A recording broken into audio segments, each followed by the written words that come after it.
Buyurun.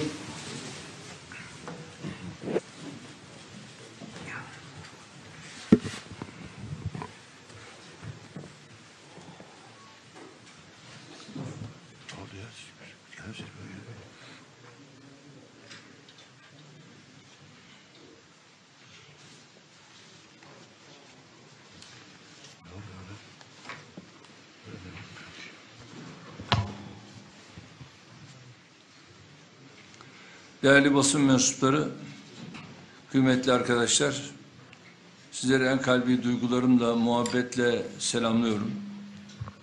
Yarın idrak edeceğimiz mübarek Kurban Bayramı'nın ülkemiz, milletimiz ve İslam alemi için hayırlara vesile olmasını Rabbimden niyaz ediyorum. Kıbrıs Barış Harekatı'nın 47. yıl dönümü münasebetiyle düzenlenecek 20 Temmuz Barış ve Özgürlük Bayramı törenlerine katılmak üzere az sonra Lefkoşa'ya hareket edeceğiz. Adadaki kardeşlerimizle birlikte çifte bayram yaşayacağız. Garantörlük statüsünün doğan hak ve yükümlülüklerimiz temelinde gerçekleştirilen Kıbrıs Barış Harekatı, Rumlar tarafından Kıbrıs Türklerine 1963 yılından itibaren yoğunlaşan mezalimi sona erdirmiştir. Ziyaretimiz sırasında Cumhurbaşkanı Sayın Ersin Tatar'la bir araya gelecek, milli davamıza ve Doğu Akdeniz'deki gelişmelere dair durum değerlendirmesini yapacağız. Türkiye ve Kuzey Kıbrıs Türk Cumhuriyeti arasındaki yakın işbirliğinin daha da ileriye taşınmasına yönelik görüş alışverişinde bulunacağız. Lefkoşa'da bugün ayrıca Cumhuriyet Meclisi'nde tertiplenecek özel oturuma katılarak bir hitap gerçekleştireceğim. Cumhurbaşkanı Sayın Tatar'la Kuzey Kıbrıs Türk Cumhuriyeti ile birlikte yürüttüğümüz farklı alanlardaki projelerin açılışlarını gerçekleştirecek, yeni projelerin ilk adımlarını birlikte atacağız. Değerli basın mensubu arkadaşlarım, Kıbrıs Türk'ü adada yarım asırdan fazla bir süredir eşitlik ve adalet mücadelesi veriyor. Bu uğurda birlikte bedeller ödedik, nice badireleri birlikte atlattık. Kıbrıs Türk halkı eşit ortağı olduğu adada egemen eşitliğe ve eşit uluslararası statüye sahiptir. Cumhurbaşkanı Sayın Tatar tarafından bu doğrultuda Cenevre'de sunulan öneri, bugüne kadar sonuç vermeyen çözüm çabalarını gerçekçi bir zemine oturtan, çözümün önünü açan tarihi bir fırsattır. Bu şekilde Kıbrıs Türk tarafı dünyaya kimin çözümden yana olduğunu, kimin de çözümsüzlükten nemalandığını bir kez daha göstermiştir. Kıbrıs'ta adil, kalıcı ve sürdürülebilir bir gelecek arzu eden tüm taraflara bu tarihi fırsatı değerlendirmeleri yönündeki çağrımı tekrarlıyorum. Kıbrıs'ta çözüme ancak adadaki gerçekler temelinde ulaşılabilir. Bundan sonra yeni bir müzakere süreci olacaksa bu ancak iki eşit ve egemen devlet arasında yapılabilir. Unutulmasın ki Kuzey Kıbrıs Türk Cumhuriyeti her türlü zorluğa rağmen kendi ayakları üzerinde duran bir devlettir. Demokrasi geleneği, gelişmekte olan ekonomisiyle müreffeh bir geleceğe emin adımlarla yol almaktadır. Türkiye ve Türk halkının her bir ferdi de dün olduğu gibi bugün de yarın da Kıbrıs Türk'ünün yanında olmaya devam edecektir. Bu duygu ve düşüncelerle sözlerime son verirken tüm halkımızın Kurban Bayramı'nı şimdiden bir kez daha tebrik ediyor, saygı ve sevgilerimi sunuyorum. Kalın sağlıcakla. Evet, buyurun.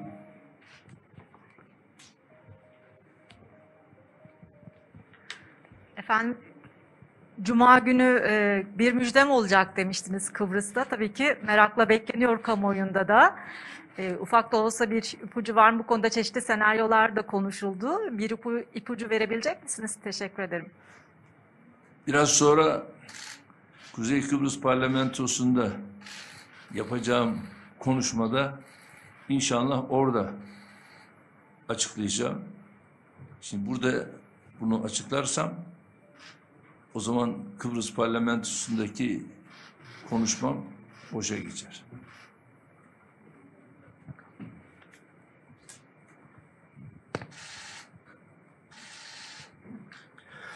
Sayın Cumhurbaşkanım, geçtiğimiz günlerde Azerbaycan'dan üst düzey resmi temas oldu Kıbrıs parlamentosuna, Kıbrıs'a ve Kuzey Kıbrıs'a ve parlamentolar arası çalışma kararı alındı.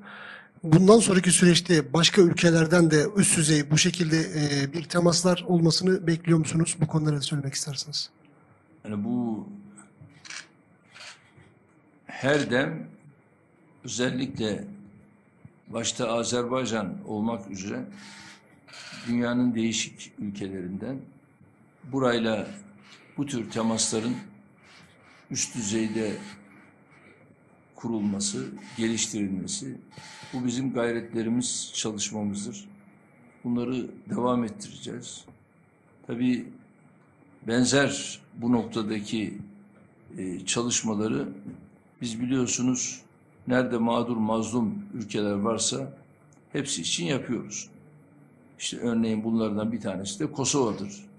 Kosova için de yine dünyada Kosova'yı tanıyan ülkelerin sayısını artırmak için elimizden gelen gayreti gösteriyoruz. Şu anda 114 olan sayıyı daha da artıralım istiyoruz. Yani bu noktada inşallah bu yıl Birleşmiş Milletler Genel Kurulu'nda, yani Biden'la orada yapacağımız görüşmelerde kendisiyle de bu konuları tekrar ele alacağız. Ve Kosova'nın tanınması noktasında müşterek bir çalışmayı yürütelim. Bunu kendilerine de teklif edeceğiz.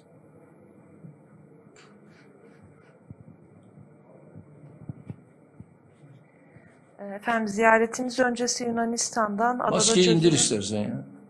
İndireyim. Hı.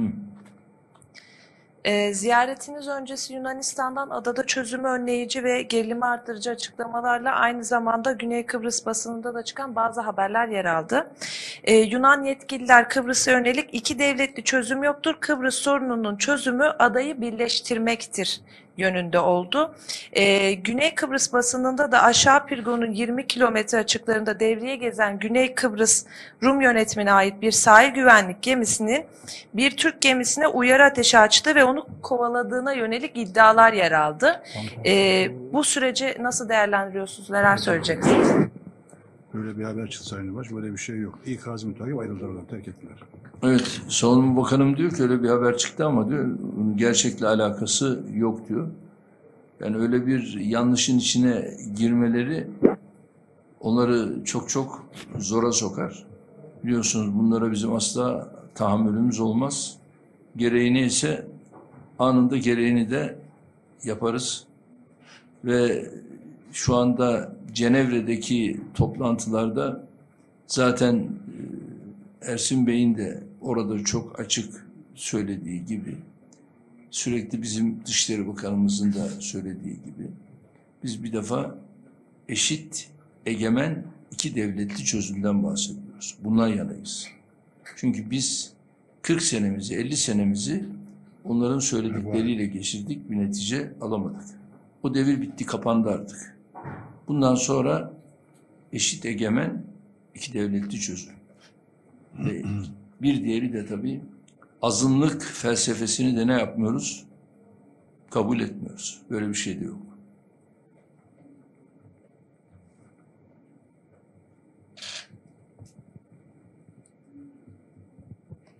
Geçtiğimiz günlerde AB Adalet Divanı'nın Almanya'da iki işletmeye bir başörtü kısıtlaması uygulaması olmuştu. Siz bu konuda nasıl bir değerlendirmede bulunursunuz? Bu konudaki bizim tutumumuz zaten belli.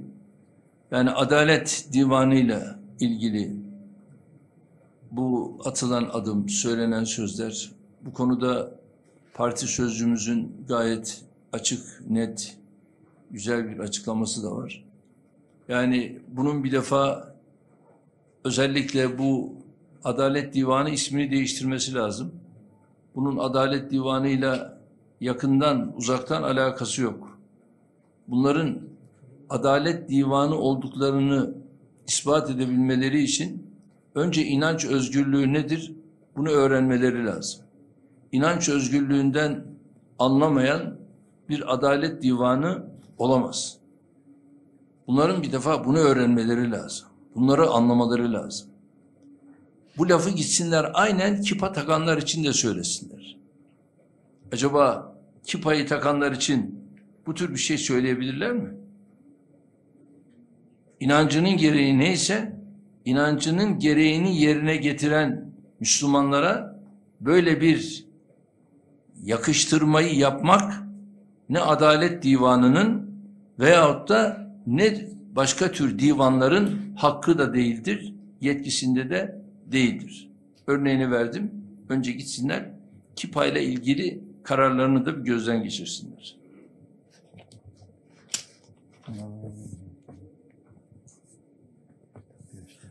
Efendim Haber Global Televizyonu Murat Karataş. Türkiye'nin Afganistan'ın başkenti Kabil'deki havalimanının güvenliğini sağlaması söz konusu. Bu konuda Amerika Birleşik Devletleri ile de yapılan ortak görüşmeler var. Fakat Taliban'dan aksi yönde bir açıklama geldi ve Türkiye'yi istemiyoruz şeklinde. Bu konudaki görüşmeler hangi aşamada efendim acaba? Şimdi arkadaşlar, yani Taliban'ın yapmış olduğu açıklamalarda yani Türkiye'yi istemiyoruz gibi bir ifadeler yok. Yani onlar kendilerine göre bazı açıklamaları yapmış durumdalar. Ve bu açıklamalarıyla da güya bize yönelik bazı yaklaşım türleri var. Ve bu konuda Türkiye'deki yönetimin ne konumda olduğunu Taliban gayet iyi biliyor. Şimdi bu adımları atarken bizim Türkiye yönetimi olarak bazı planlarımız var ve bu planlarımızın da gereğini yerine getiriyoruz. Şu an itibariyle gerek dışişleri nezdinde gerekse şahsım olarak bu adımları atıp inşallah Taliban'la da ne gibi görüşmeler yapacağız ve bu görüşmelerle de nereye ulaşacağız? Bunun gayreti içindeyiz. Tabii Taliban'ın şu anda Afganistan'daki bizce yaklaşımı bir Müslümanın bir başka Müslümana yaklaşımı değildir. Zira Afganistan halkının kahir ekseriyeti Müslüman olan bir ülke ve burada yani Taliban'ın adeta bir işgal hareketini devam ettirmesi doğru bir yaklaşım değildir. Biz de yani Türkiye'den Taliban'a sesleniyoruz. Yani bu işgal hareketini, kardeşlerinin topraklarını işgal etmeyi bırakması lazım ve bir an önce Afganistan'ın genelinde barışın egemen olduğunu dünyaya göstermek lazım.